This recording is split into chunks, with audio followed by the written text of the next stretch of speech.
एक समय की बात है। भगवान गौतम बुद्ध एक गांव में धर्म सभा को संबोधित कर रहे थे।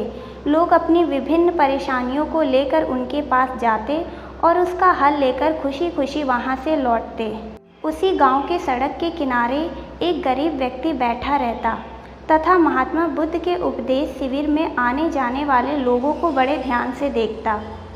उसे बड़ा आश्चर्य होता कि लोग अंदर तो बड़े दुखी चेहरे लेकर जाते हैं, लेकिन जब वापस आते हैं तो बड़े खुशी और प्रसन्न दिखाई देते हैं। उस गरीब को लगा कि क्यों ना वो भी अपनी समस्याओं को भगवान के समक्ष रखे। मन में ये विचार लिए वो भी महात्मा बुद्ध के पास पहुंचा। लोग प्रतिबंध खड़े होकर अपनी समस्या को बता रहे थे।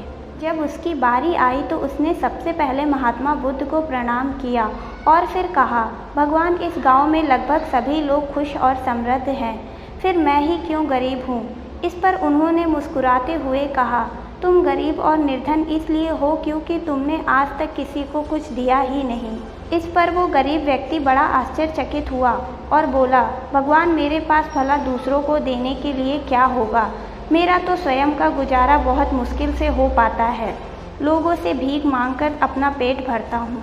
भगवान बुद्ध कुछ देर शांत रहे, फिर बोले, तुम बड़े अज्ञानी हो। औरों के साथ बांटने के लिए ईश्वर ने तुम्हें बहुत कुछ दिया है, मुस्कुराहट दी है जिससे तुम लोगों में आशा का संचार कर सकते हो, मुख दिया है ताकि लोगों से दो मीठे शब्द बोल सकते हो, उनकी प्रशंसा कर सकते हो, दो हाथ दिए हैं, लोगों की मदद कर सकते हो।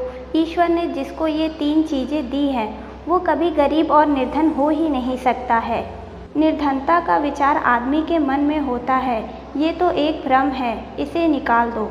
कभी भी मन में निर्धनता का भाव उत्पन्न ना होने दो, गरीबी अपने आप दूर हो जाएगी।